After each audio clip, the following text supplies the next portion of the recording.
என் பெயர் சாந்தினி. என் கணவர் பெயர் சுரேஷ். என் கணவருக்கு ஏற்கனவே திருமணமாகிவிட்டது. நான் அவரின் இரண்டாவது மனைவி. அவரின் முதல் மனைவி இறந்த காரணத்தினால் என்னை இரண்டாவது நாளாக திருமணம் செய்து கொண்டார். என் கணவர் என்னிடம் எப்பொழுதும் அந்த விஷயத்தில் மிகவும் கடுமையாக நடந்து கொள்வார். அப்படித்தான் ஒரு நாள் நாங்கள் காரில் சென்று கொண்டிருந்த பொழுது அவர் என்னிடம் நடந்து கொண்டார். என் முழு பலத்தையும் திரட்டி நான் சுரேஷை என் மேலிருந்து தள்ளிவிட போராடினேன். ஆனால் அவன் மிருகத்தனமான வெறியில் மூழ்கியிருந்தான். ஏய், அதிகமாக நடிக்காதே, நீ என் மனைவி, உன்னை நான் எப்போது வேண்டுமானாலும் தொட எனக்கு உரிமை இருக்கிறது என்று சீறினான். அவனது வெறி செயலை கண்டு பயந்து போன ஓட்டுநர், ஐயா அம்மா, மிகவும் பாவம், தயவு செய்து வேண்டாம், இது ரொம்ப தப்பு, அம்மா உங்கள் மனைவி அவர்களின் மானத்திற்கு ஒரு விலை இல்லையா என்று கெஞ்சினான். ஆனால் சுரேஷ் டிரைவரை ஒருமையில் திட்டி தீர்த்தான். வாயை மூடிட்டு வண்டியை ஓட்டுறா என்று கத்தினான். நாங்கள் சென்று கொண்டிருந்த சாலை மனிதன் நடமாட்டமே இல்லாத ஒரு பகுதியாக இருந்தது. இருபுறமும் இரு சூழ்ந்த மரங்கள், வாகன போக்குவரத்து இல்லை. அதனால் ஓடும் காரில் அவன் என்னை துன்புறுத்துவதை யாரும் பார்க்கப் போவதில்லை என்ற தைரியம் அவனுக்கு இருந்தது. அவன் சிறிதும் அஞ்சாமல் என்னை துன்புறுத்துவதிலேயே குறியாக இருந்தான். என்னை வதைப்பதில் சுரேஷுக்கு ஒருவித சந்தோஷம் கிடைத்தது. நான் வலியால் துடித்த போதும், பயத்தில் கைகூப்பி நிற்கும் போதும் அவனது முகத்தில் ஒரு குரூரமான நிம்மதி பரவும். அவன் என்னை இழுத்து காரின் பின் இருக்கையில் தள்ளி என் மீது மிருகம் போல பாய தயாரான். அந்த நொடி கார் கட்டுப்பாட்டை இழந்து தள்ளாடத் தொடங்கியது. பின்னால் நடக்கும் அக்கிரமத்தை கண்ட டிரைவரின் கைகள் ஸ்டேரிங்கில் நடுங்கிக் கொண்டிருந்தன. அவன் வேண்டுமென்றே காரை நிலைத்தடுமாற செய்வது போலிருந்தது. மறுகணம் ஒரு பேர் இரைச்சலுடன் கார் சாலையோர புளிய மரத்தில் மோதி நின்றது. வேகம் அதிகமாக இருந்ததால் டிரைவர் டாஸ்போர்டில் சென்று மோதினான். நானும் சுரேஷ் முன் இருக்கையில் மோதினோம். சில கணங்களுக்கு பயத்தில் என் இதயம் உறைந்து போனது. நடந்ததை நம்ப முடியாமல் திகைத்து நின்றேன்.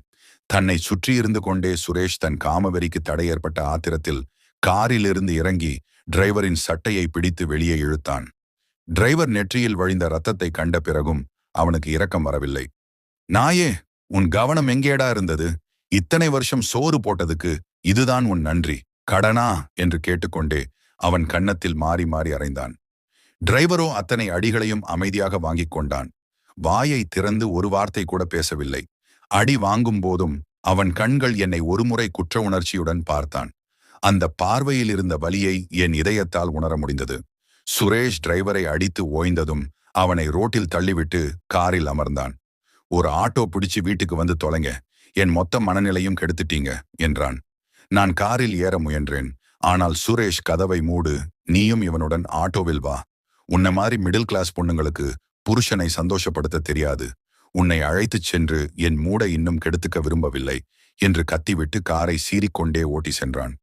நானும் டிரைவரும் அந்த இருள் சூழ்ந்த சாலையில் தனியாக நின்றோம். டிரைவர் காயங்களை பார்த்தபோது எனக்கு மனம் வலித்தது. டிரைவர், உனக்கு ரொம்ப அடிபட்டு இருக்கவா, ஆஸ்பத்திரிக்கு போகலாம் என்று.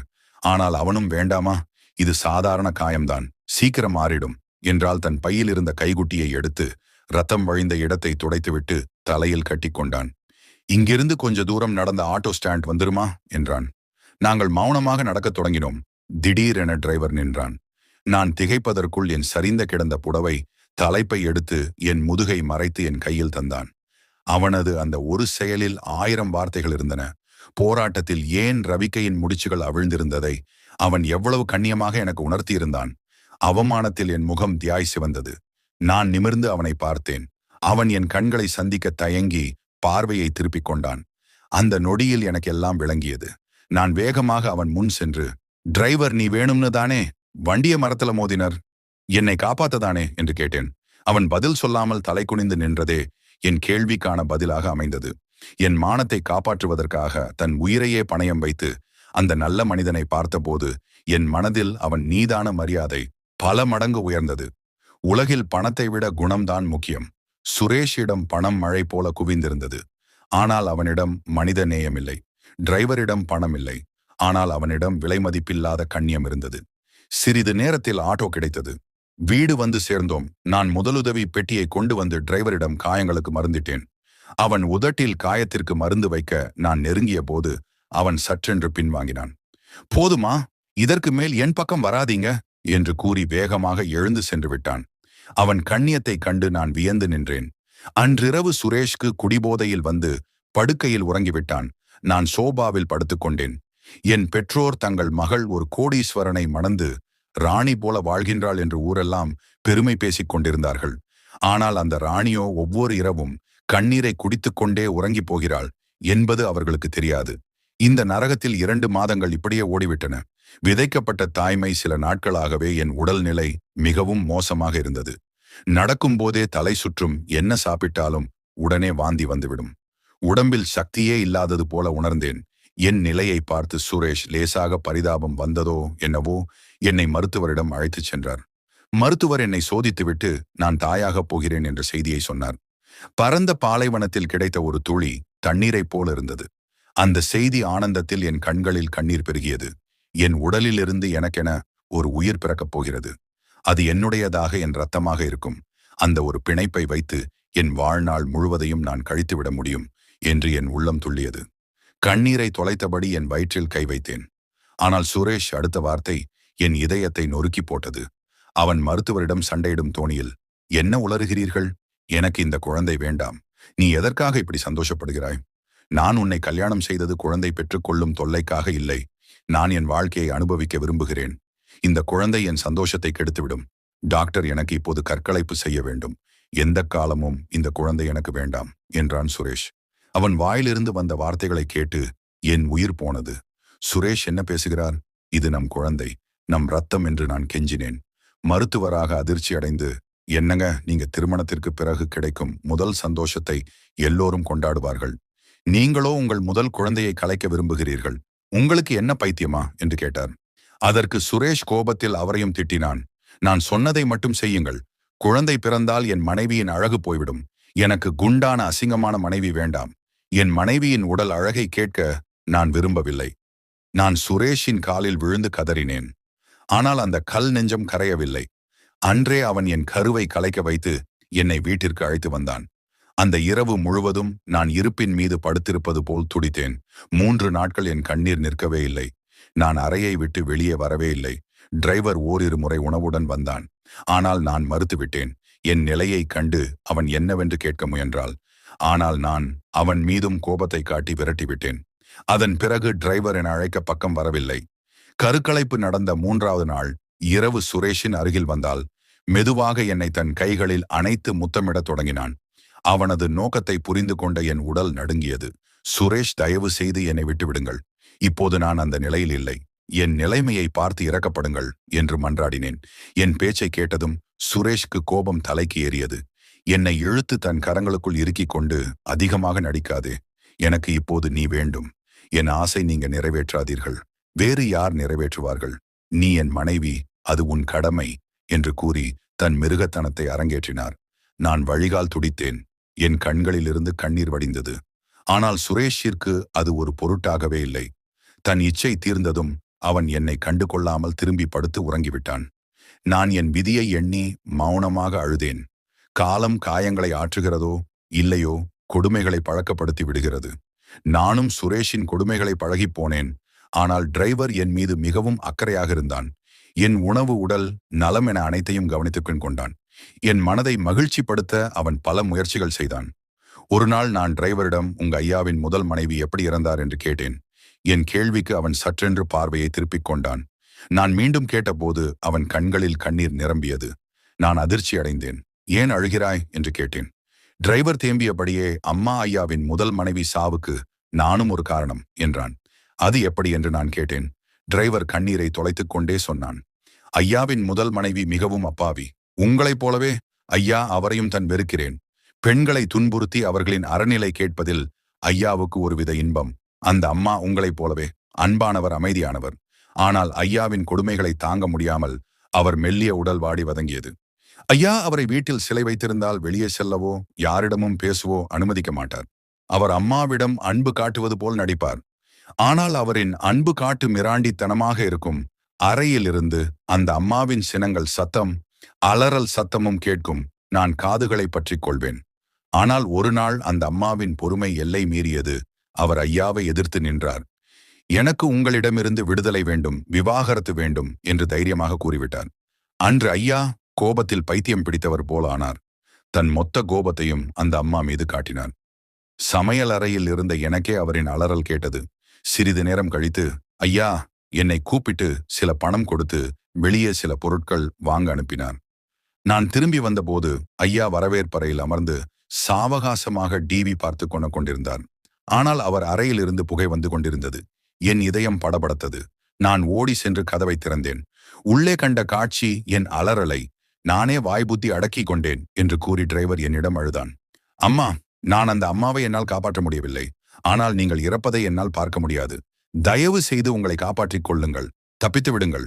உங்களுக்கு ஏதாவது ஆனால் என்னால் வாழ முடியாது என்று கதறினான்.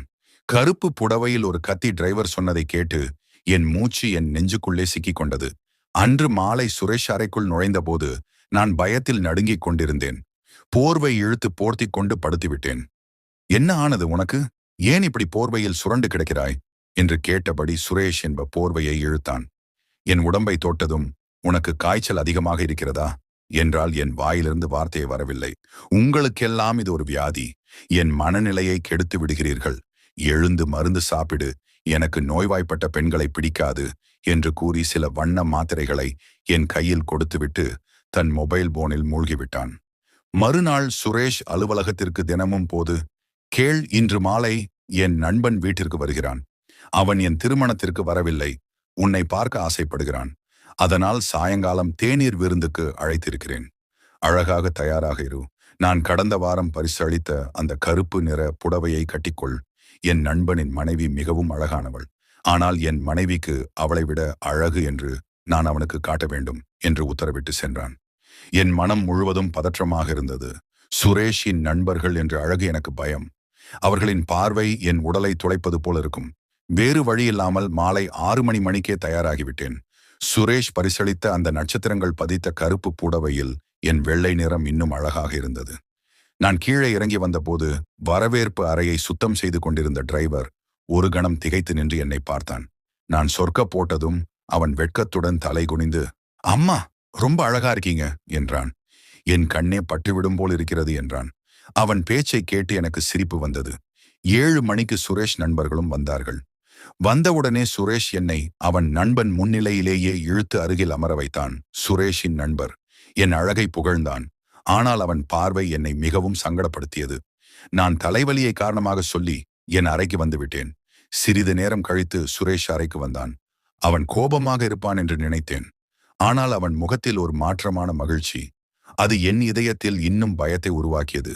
அவன் கோபமாக இருப்பான் என்று நினைத்து எனக்கு அவன் முகத்தில் இருந்த மௌனமான மகிழ்ச்சி மேலும் கோபத்தை உருவாக்கியது. அவன் என்னை தன் கைகளில் தூக்கி சுற்று தொடங்கினான். அப்பா, ஒரே சந்திப்பில் என் நண்பனை உன் ரசிகனாக்கி விட்டாயே. உன் அழகு அவன் இதயத்தை தொலை போட்டு விட்டது. இன்று நான் மிகவும் சந்தோஷமாக இருக்கிறேன். சீக்கிரம் தயாராகு. என் நண்பனை உன்னை அழைக்க வருகிறான் என்றான். அதிர்ச்சியுடன் சுரேஷ் பார்த்து, உன் நண்பன் எதற்காக என்னை அழைக்க வருகிறான்? அதுவும் இந்த ராத்திரியில்தான் எங்கே அவனுடன் போவேன் என்று கேட்டேன். சுரேஷ் தன் கழற்றிக் கொண்டே சாதகமாக சொன்னான். நானும் என் நண்பனும் என்று ஒரு இரவு மட்டும் எங்கள் மனைவிகளை மாற்றிக்கொள்ளப் போகின்றோம். நீ அவனுடன் இருப்பாய். என் நண்பனின் மனைவி என்னுடன் இருப்பாள். இது ஏதோ மிகச் சாதாரணமான விஷயம் போல அவன் சொன்னதை கேட்டேன். என் உடம்பில் ஓடும் ரத்தம் உறைந்து போனதினால் நடுநிக்கபடியே, சுரேஷ், என்ன பேசுகிறீர்கள்? நான் உங்கள் மானத்தை எப்படி இவ்வளவு சுலபமாக இன்னொருவரிடம் அப்படிகிறீர்கள் என்று கேட்டேன். அதற்காக ஏளனமாக சிரித்துக்கொண்டே, ஓ கடவுளே, இந்த நடுத்தர வர்க்க பெண்களான நீங்கள் எப்பொழுது பார்த்தாலும் மானம், மரியாதை என்று கத்திக்கொண்டே இருப்பீர்கள். அவன் உன்னை லேசாக தொட்டவுடன் 100 இரவு தங்கினால் உன் மானம் என்ன குறைந்து போய்விடுமா? காலையில் அவன் உன்னை என்னிடம் பத்திரமாக திருப்பி அனுப்பி விடுவான். என் நண்பனின் மனைவியும் ஒன்றும் அழகில் குறைந்தவன் இல்லை. நான் அவளுடன் நேரம் செலவிட விரும்பினேன். இன்று உன் அழகு என் நண்பனை என் காலடியில் விழ வைத்து விட்டது. ஒரு இரவுக்கு மட்டும் உன் மனைவியை எனக்கு கொடு. பிறகு என் மனைவியை நீ எத்தனை இரவுகள் வேண்டுமானாலும் எடுத்துக்கொள் என்று கெஞ்சினான். இவ்வளவு நேரத்தை வீணாக்காது, சீக்கிரமாக தயாராக என்றான். கிளந்து எழுந்த பெண்மை சுரேஷின் வார்த்தைகள் என் உடலில் கோபத்தை தீயை மூட்டினார். நான் செத்தாலும் சாவினை தவிர என் மானத்தை இப்படி விலை பேச விட மாட்டேன். என் முழு தைரியத்தையும் திரட்டி, சுரேஷ், நீங்கள் நினைப்பது ஒருபோதும் நடக்காது. நான் இருந்தாலும் இறப்பினை தவிர என் உடலை இன்னொரு ஆணுக்கு தரமாட்டேன் என்றேன். என் கண்களில் தெரிந்த கோபத்தை கிளர்ச்சியும் கண்டதும் சுரேஷுக்குள் இருந்த மிருகம் விழித்து கொண்டது. அவன் என்னை சுவரில் தள்ளினான். என் தலை சுவரில் மோதியது. அவனின் கன்னத்தில் அரைந்து, என் பேச்சை மீறி உனக்கு எவ்வளவு தைரியம்? என் கோபத்தை கிளறாதே. நான் நினைத்தால் என்ன வேண்டுமானாலும் செய்வேன் என்று கட்சிதான். அந்த நொடியில் எனக்குள் எங்கிருந்து அவ்வளவு தைரியம் வந்தது என தெரியவில்லை. சுரேஷை ஓங்கி தள்ளி அவன் கன்னத்தில் ஓங்கி அறைந்தேன். நீங்கள் ஒரு மிருகம் என்று எனக்கு தெரியும். உங்கள் நெஞ்சில் இதயமில்லை என்பதும் எனக்கு தெரியும். ஆனால் இன்று உங்களுக்குள் ஆண்மையையும் இல்லை என்பதை தெரிந்து கொண்டேன். தன் மனைவியை அடுத்தவனுக்கு விருந்தாக்கும் உங்களை விட கேவலமானவன் இந்த உலகில் இருக்க முடியாது என்று கத்தினி. என் பேச்சு சுரேஷை வெறியனாக்கியது. இதனை அடிக்க உனக்கு எவ்வளவு தைரியம்? என் முதல் மனைவி என் பேச்சை மீற முயன்றால் அவளுக்கு என்ன கதி ஆனது என்று பார்த்தாயா அல்லவா? என்று உனக்கும் அதே கதிதான் என்று கத்தியபடியே தன் லைட்டரை எடுத்து என் புடவையை தலைப்பில் தீ வைத்தான். என் புடவை தீப்பற்றி எரிவதைக் கண்டு என் தொண்டையிலிருந்து ஒரு மரண ஓலம் எழுந்தது. நான் புடவை உதறி தீயை அணைக்க முயற்சி. ஆனால் தீ வேகமாக என் சேலையை சூழ்ந்தது. சுரேஷ் என்னை பார்த்து சிரித்துக் கொண்டே இருந்தான். அந்த நேரத்தில் அறை கதவு பட்டு என்று திறந்தது. டிரைவர் உள்ளே ஓடி வந்தான். காட்சியை கண்ட அவன் திகைத்து நின்றான். நாயே, நீ இங்கே என்ன செய்கின்றாய்? வெளியே போ என்று சுரேஷ் கத்தினான். டிரைவரின் பார்வை என் மீது விழுந்தது. நான் அலறிக்கொண்டு தீயை அணைக்க போராடிக் கொண்டிருந்தேன். மறுகணம் டிரைவர் அங்கிருந்த பூஜாலியை எடுத்து சுரேஷின் தலையில் ஓங்கி அடித்தான். அந்த திடீர் தாக்குதலின் சுரேஷ் நிலை குலைந்து கீழே விழுந்தான். டிரைவர் உடனே என் மீது எரிந்து கொண்டிருந்த தீயை அணைக்க முயன்றான். உடனே பிடுங்கி எறிந்துவிட்டு படுக்கையில் இருந்த போர்வையால் என்னை மூடினாள். நான் அழுதே கொண்டே டிரைவரின் நெஞ்சில் சாய்ந்தேன். அவன் பயப்படாதீர்கள், அம்மா இளம் சரியாகும். ஐயாவும் ஐயாவின் நண்பனும் பேசிக் கொண்டிருந்ததை நான் கேட்டுவிட்டேன். என் ரத்தம் கொதித்தது. நான் ஏற்கனவே போலீஸுக்கு போன் செய்து விட்டேன். அவர்கள் வந்து கொண்டிருக்கிறார்கள் என்றான். சில நிமிடங்களில் போலீஸ் சைரன் ஒலி கேட்டது. புதிய விடியல் காவல்துறையிடம் டிரைவர் அனைத்தையும் கூறிவிட்டான். ராகுலின் முதல் மனைவியின் மரணத்தின் உண்மையையும் சொல்லிவிட்டான். தலையில் பலத்த காயமடைந்த ராகுல் இறந்துவிட்டான். என்னை காப்பாற்றுவதற்காக தாக்கியதால் டிரைவர் சில நாட்களிலேயே விடுதலையானான். நான் என் அம்மா வீட்டிற்கு திரும்பினேன். ஆனால் திருமணம் என்ற வார்த்தையை கேட்டாலே நான் பித்து பிடித்தவள் போல கத்துவேன். என் அம்மா என் நிலை கண்டு வருந்தி திருமண பேச்சை நிறுத்திவிட்டார். 4 மாதங்கள் உருண்ட ஓடின. ஒரு நாள் என் அம்மா, உனக்கு ஒரு நல்ல வரன் வந்திருக்கிறது, தயவு செய்து மறுக்காதே, நான் நிம்மதியாக சாக வேண்டும் என்றார். நீ இந்த திருமணத்திற்கு சம்மதிக்க வேண்டும் என்று கண்ணீருடன் கேட்டார். அம்மாவின் கண்ணீருக்காக நான் சம்மதித்தேன். மாப்பிள்ளை என்னைத்தான் தனியாக பார்க்க விரும்புவதாக என் அம்மா சொன்னார். தயக்கத்துடன் நான் சம்மதித்தனார். கதவு திறந்தது. உள்ளே வந்த நபரை கண்டு நான் அதிர்ச்சியில் உறைந்து போனேன். அங்கே நின்றது என் முன்னாள் கணவரின் டிரைவர். நீங்களா என்று அந்த டிரைவர் மெதுவாக என் அருகில் வந்தால், ஆமாம் அம்மா, நான் உங்களை திருமணம் செய்து கொள்ள விரும்புகிறேன். ஆனால் உங்கள் முழு சம்மதத்துடன் தான் என்றான். என் கண்களில் கண்ணீர் வழிந்தது. என் மீது பரிதாபப்பட்டு என்னை திருமணம் செய்ய நினைக்கிறீர்களா என்று கேட்டேன். உடனே என் கண்ணீரை துடைத்து, இல்லை அம்மா, பரிதாபம் இல்லை.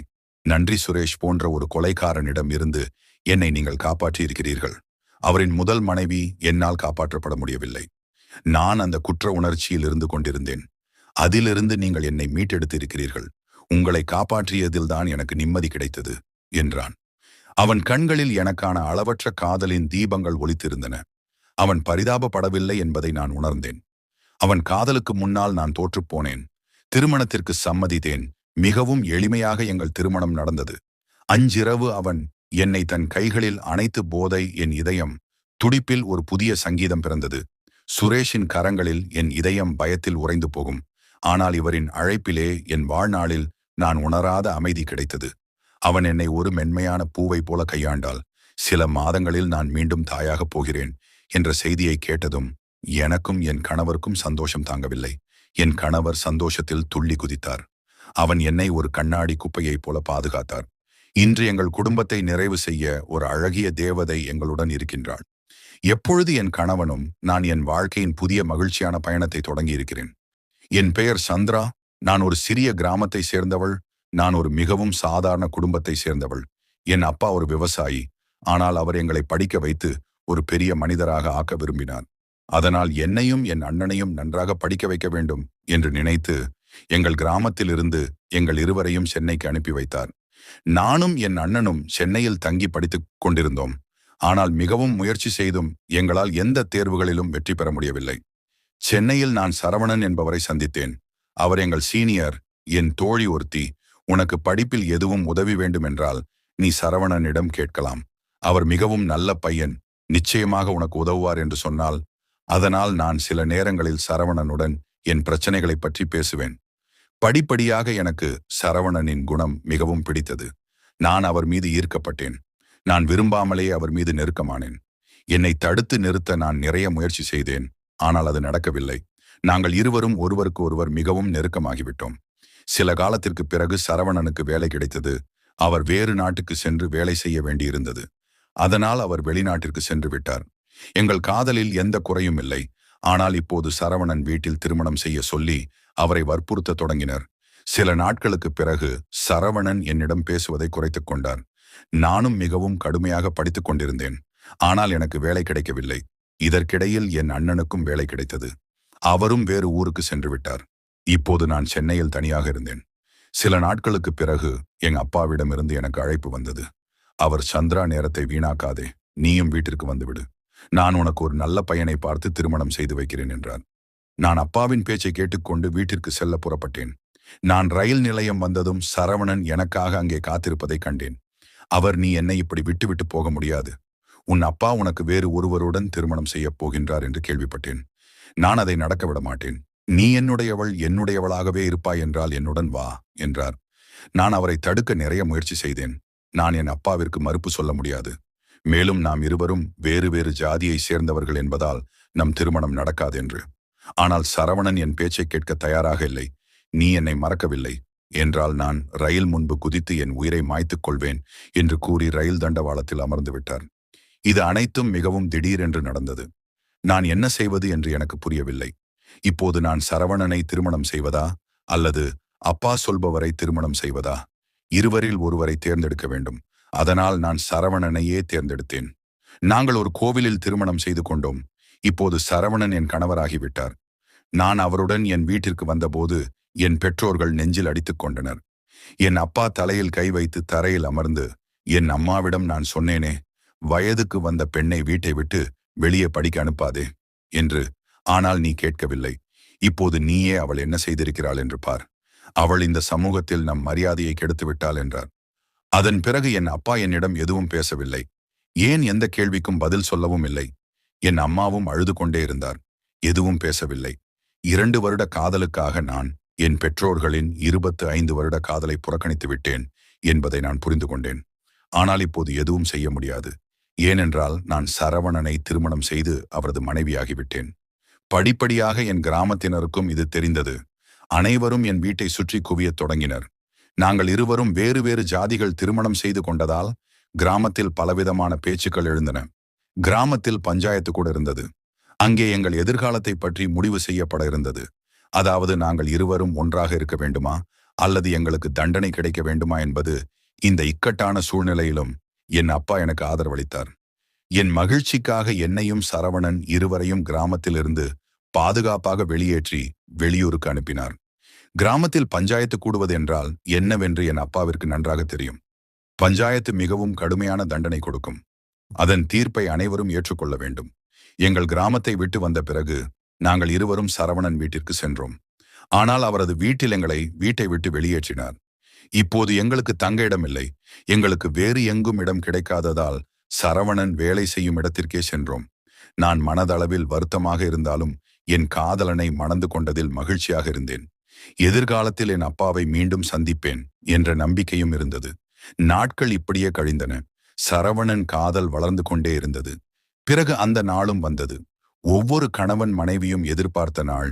எங்கள் வாழ்க்கையில் எங்கள் மகள் சந்தியா வந்தாள். சந்தியா பிறந்த அந்த நாள் எங்கள் வாழ்க்கையில் சிறந்த நாள். சந்தியா பிறந்த போது என் அப்பா முதன்முறையாக வீட்டிற்கு வந்தார். நாங்கள் அனைவரும் மிகவும் மகிழ்ச்சியாக இருந்தோம். பிறகு ஒரு நாள் எங்கள் மகிழ்ச்சிக்கு தீங்காகிவிட்டது. பெற்றோரின் ஆசிர்வாதம் இல்லாத திருமணம் ஒருபோதும் வெற்றி பெறாது என்று யாரோ ஒருவர் கூறியது உண்மைதான். எங்கள் வாழ்க்கையிலும் அதுவே நடந்தது. சந்தியாவுக்கு 12 வயது இருந்தபோது சரவணன் ஒரு சாலை விபத்தில் இருந்து விட்டார். அவர் இறந்த பிறகு எங்கள் உலகம் முடிந்து விட்டது. சரவணனின் உறவினர் அனைவரும் எங்கள் மீது எந்த அளவுக்கு கோபமாக இருந்தனர் என்றால், யாரும் அவரது சடலத்திற்கு தோள் கொடுக்க கூட வரவில்லை. எங்களுக்கெல்லாம் முடிந்து விட்டது. ஆனால் ஒரு நல்ல விஷயம் என்னவென்றால், என் கணவரின் மரணத்திற்கு பிறகு அவரது வேலை எனக்கு கிடைத்தது. அந்த வேலையின் காரணமாக நான் என் மகளை பராமரிக்க முடிந்தது. அந்த வேலை இல்லை என்றால் நாங்கள் தாயும் மகளும் பசியால் செத்துப் போயிருப்போம். கணவர் இறந்து 2 வருடங்களுக்கு பிறகு நான் என் பெற்றோர் வீட்டிலேயே தங்கத் தொடங்கினேன். ஒரு நாள் என் அப்பா, சந்திரா, எவ்வளவு காலம் இப்படி சோகமான வாழ்க்கை வாழ்வாய்? வாழ்க்கை மிகவும் பெரியது, தனியாக வாழ முடியாது என்று சொன்னார். சந்தியாவுக்கும் ஒரு தந்தையும் உனக்கும் ஒரு கணவனும் தேவை. நீ விரும்பினால் நான் யாராவது ஒருவரிடம் உன் திருமணத்தை பற்றி பேசுகிறேன் என்று அப்பா கேட்டார். நான் என் அப்பாவின் மனதை இவ்வளவு வேதனைப்படுத்தி இருக்கிறேனே என்று இந்த முறை என்னால் மறுக்க முடியவில்லை. சில நாட்களுக்குப் பிறகு எங்க அப்பா என் விருப்பப்படி ஒரு பையனுடன் எனக்கு திருமணம் செய்து வைத்தார். அவர் ஒரு தனியார் நிறுவனத்தில் வேலை செய்து வந்தார். வாரத்தில் 3 நாட்கள் மட்டுமே வேலைக்குச் செல்வார். எனக்கு விடுமுறை ஞாயிற்றுக்கிழமை மட்டுமே. ஆரம்பத்தில் எங்கள் இருவருக்கும் இடையே எல்லாம் நன்றாக இருந்தது. 3 வருடங்கள் மகிழ்ச்சியாக கழிந்தன. என் மகள் சந்தியாவுக்கு 17 வயது ஆகிவிட்டிருந்தது. பள்ளி படிப்பை முடித்து கல்லூரி சேர்வதற்கு தயாராக இருந்தாள். இப்போது எனக்கு அவளை பற்றியும் கவலை ஏற்பட்டது. அவள் தனது மாற்றத்தாய் தந்தையுடன் மிகவும் நெருக்கமாக பழகத் தொடங்கினாள். அவள் வெளியே சொல்ல விரும்பினால் கூட தனது அப்பாவுடன் தான் செல்வாள்.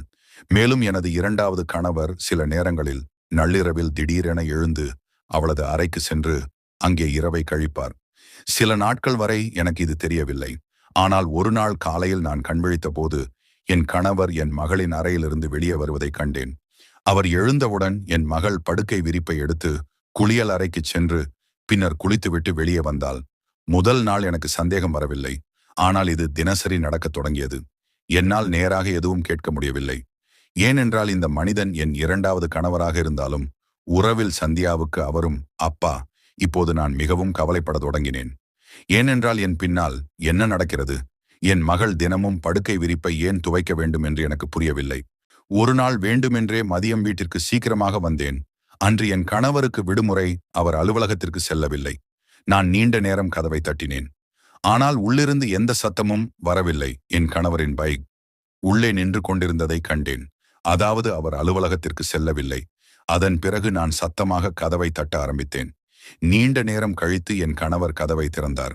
அவர் உடல் முழுவதும் வியர்வையால் நனைந்திருந்தது. ஏதோ உடல் உழைப்பு செய்துவிட்டு வந்தவர் போல் இருந்தார். நான் கோபத்துடன், நீங்கள் இவ்வளவு நேரம் என்ன செய்து கொண்டிருந்தீர்கள் என்று கேட்டேன்.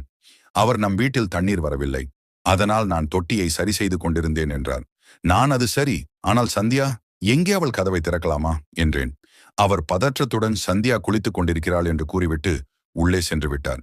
ஆனால் அவருடைய பேச்சை நான் நம்பவில்லை. ஏனென்றால் சற்று முன்புதான் அவர் தொட்டி உடைந்து விட்டது, தண்ணீர் வரவில்லை என்று சொன்னார். அப்படியானால் சந்தியா குளியல் அறையில் என்ன செய்கின்றாள்? என் மனதில் சந்தேகம் நெருங்கியது. அது அமைதியாகவே இல்லை. என் பின்னால் இந்த வீட்டில் என்ன நடக்கிறது என்பதை நான் கண்டறிய வேண்டும் என்று முடிவு செய்தேன். அந்த நாள் நான் எப்போதும் போல என் வேலைகளை முடித்துவிட்டு இரவு சீக்கிரமாக தூங்கிவிட்டேன். காலையில் நான் வழக்கம் போல் அலுவலகத்திற்கு சீக்கிரமாக புறப்பட்டேன். ஆனால் இன்று நான் அலுவலகத்திற்கு செல்லவில்லை. நான் பதுங்கி எப்படியோ என் மகளின் அறைக்கு சென்று அங்கே மறைந்து கொண்டேன். என் கணவரும் என் மகளும் நான் அலுவலகத்திற்கு புறப்பட்டு விட்டதாக நினைத்திருந்தனர்.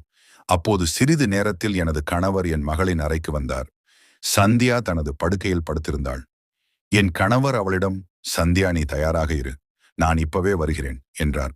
சிறிது நேரம் கழித்து ஒரு பெண் மருத்துவர் சந்தியாவின் அறைக்கு வந்து அவளை பரிசோதிக்க தயாரானார். சிறிது நேரம் கழித்து அந்த பெண் மருத்துவர், என் கணவரிடம், நீங்கள் சந்தியாவை நாளை மருத்துவமனைக்கு அழைத்து வாருங்கள், நான் அடுத்த பரிசோதனையை அங்கே செய்வேன் என்றார். சந்தியா பதட்டத்துடன், டாக்டர், உங்களுக்கு தெரியும், நான் மருத்துவமனைக்கு வர முடியாது, என் அம்மாவுக்கு தெரிந்தால் மிகவும் மோசமாகிவிடும் என்றால்.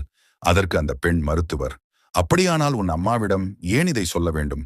உன் பாவத்தை மறைக்க உனக்கு உதவி செய்யும் இந்த மனிதன்தான் உனக்கு மேலும் உதவி செய்வார் என்றார். இதை கேட்டு என்னால் இருக்க முடியவில்லை. இங்கே என்ன நடக்கிறது என்பதை நான் புரிந்து கொண்டேன். நான் உடனடியாக வெளியே வந்து என் 2வது கணவரின் கன்னத்தில் அறைந்தேன். என் மகளுடன் நீ என்ன செய்தாய் என்பது எனக்கு தெரிந்துவிட்டது. நீ இவ்வளவு மோசமான மனிதன் என்று நான் கனவிலும் நினைக்கவில்லை என்றேன். என் கணவர் என்னை சமாதானப்படுத்த நிறைய முயற்சி செய்தார். நீ தவறாக புரிந்து கொள்கின்றாய். சந்தியாவும் என் மகள்தான். தயவு செய்து ஒரு முறை நான் சொல்வதை கேட்க முயற்சி செய். பிறகு என் கணவர் என்னிடம், சில மாதங்களுக்கு முன்பு சந்தியாவிடம் ஒரு தவறு நடந்துவிட்டது. நான் என் தந்தையின் கடமையை மட்டுமே செய்து வருகிறேன். சந்தியா ஒரு பையனை காதலித்தால் ஒரு நாள் அந்த பையன் சந்தியாவை தனது பிறந்த நாள் விழாவிற்கு அழைத்து அவளிடம் வானத்தில் போதை மருந்தை கலந்து கொடுத்து விட்டான். அதன் பிறகு அவனும் அவனது நண்பர்களும் சந்தியாவை தவறாக பயன்படுத்திவிட்டு அவளை சாலையில் தூக்கி வீசிவிட்டனர். அதே இரவு எனக்கு ஒரு தெரியாத எண்ணில் இருந்து அழைப்பு வந்தது. அதில் ஒரு பெண் அவளது வீட்டிற்கு முன்னால் ஒரு பெண் மயக்கமடைந்து நிலையில் கிடப்பதாகவும் அவளுக்கு உங்கள் எண் மட்டுமே நினைவில் இருப்பதாகவும் கூறினார். நான் நள்ளிரவில் சந்தியாவை வீட்டிற்கு அழைத்து வந்தேன். அவள் இருந்த நிலையை நான் அந்த நேரத்தில் உன்னிடம் முழு உண்மையை சொல்லியிருந்தால் நீ அதை தாங்கியிருக்க மாட்டாய். அதனால் இந்த விஷயம் எனக்கு சந்தியாவுக்கு மட்டுமே ரகசியமாக இருந்தது. சில காலத்திற்குப் பிறகு சந்தியா என்னிடம் தன் கர்ப்பமாக இருப்பதாக சொன்னால், இந்த விஷயம் வெளியே தெரிந்தால் சந்தியாவின் பெயர் கெட்டுவிடும். அதனால் நான் அமைதியாக ஒரு மருத்துவரை வீட்டிற்கு அழைக்கத் தொடங்கினேன். சந்தியாவிற்கு சில நாட்களாக அதிக இரத்தப்போக்கு ஏற்பட்டிருக்கிறது. அதனால் தான் நீ அவளது அறைக்கு செல்லும்போது அவள் தனது படுக்கை விரிப்பை எடுத்து துவைக்க செல்கிறாள். அவள் என் அம்மாதான். வாழ்க்கையில் நிறைய துக்கங்களை சகித்துக் கொண்டால் நான் அவருக்கு ஒரு புதிய துக்கத்தை கொடுக்க விரும்பவில்லை என்று சொல்கிறாள். சில நேரங்களில் சந்தியா இரவில் மிகவும் கவலைப்படுகிறாள். அதனால்தான் நான் அவளுடன் தூங்க செல்கிறேன். அதனால் அவளுக்கு இரவில் தனிமை உணர்வு ஏற்பட்டது.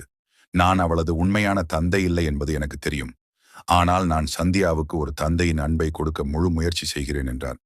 இதை கேட்டவுடன் என் காலடியில் இருந்த நிலம் நழுவி விட்டது. இன்று சரவணன் உயிரோடு இருந்திருந்தால் கூட அவர் சந்தியாவை இவ்வளவு நேசித்திருப்பாரா என்பது எனக்கு தெரியாது. என் இரண்டாவது கணவர் அவளை நேசிப்பது போல் நான் உடனடியாக அவர் காலில் விழுந்து மன்னிப்பு கேட்டு தொடங்கினேன். ஒரு நல்ல மனிதர் மீது இவ்வளவு மோசமான குற்றச்சாட்டை வைத்ததற்காக என் மீது எனக்கே வெறுப்பு ஏற்பட்டது.